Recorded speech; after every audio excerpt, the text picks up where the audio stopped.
ইসরায়েলকে পুরোপুরি ধূলিসাৎ করতে কোমর বেঁধে প্রস্তুতি নিচ্ছে ইরান। ৭ জানুয়ারি সামরিক মহড়া শেষে ইরানের ইসলামিক রেভলিউশনারি গার্ড কর্পস জানায়, ইরানের আকাশে অটোমেটিক ধ্বংস হয়ে যাবে ইসরায়েলের বাংকার বোমা। শত চেষ্টায়ও ইসরায়েল তার হামলা সফল করতে পারবে না, আর এটাই হবে ইরানের তরফ থেকে ইসরায়েলের জন্য সবচেয়ে বড় হুমকি।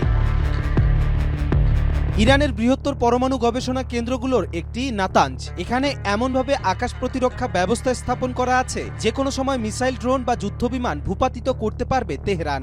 কোটি কোটি মানুষের ভালোবাসায় ফ্রিজ, টিভি এবং এসিতে দেশের ১ নম্বর ব্র্যান্ড ওয়ালটন। বোমাগুলো রাডারে ধরা পড়ার ক্ষেত্রে তুলনামূলক ছোট হয় এগুলো ভূপাতিত করা বেশ কঠিন, তবে অসম্ভব না। ইরানি গণমাধ্যম তাসনিম নিউজ বলছে, এই মহড়ায় D9 air defence missile ১৭ kilometre রেঞ্জের মধ্যে একটি বোমা ভূপাতিত করেছে।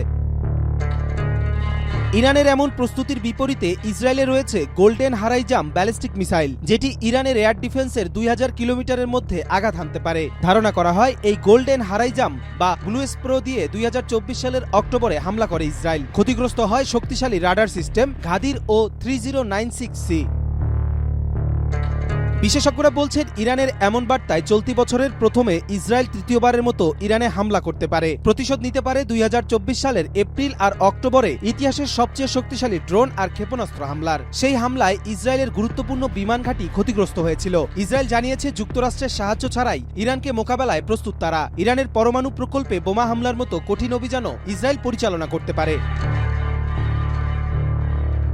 তবে ইসরায়েলের এত বড় বিমান নেই যে এত বোমা বহন করে পর্বতের আশেপাশে গিয়ে পরমাণু প্রকল্পে হামলা করবে। এই কেন্দ্রগুলো ক্ষতিগ্রস্ত বা ধ্বংস করতে হলে ইসরায়েলের প্রয়োজন পড়বে বিশ্বের সবচেয়ে শক্তিশালী বোমা GBU-57। এগুলো বহন করা হয় মার্কিন B1 ও B2 বোমার দিয়ে। কিন্তু এই বিমান নেই তেল আবিবের কাছে, নেই ১৩,৬০০ কিলোগ্রামের ডিভাইসও, যেটি বিস্ফোরণের আগে মাটির অনেক নিচে গিয়ে বাংকার ধ্বংস করে ভূমিকম্পের সৃষ্টি করবে। তাই ধারণা করা হচ্ছে এবার বিপাকে পড়বে ইসরায়েল।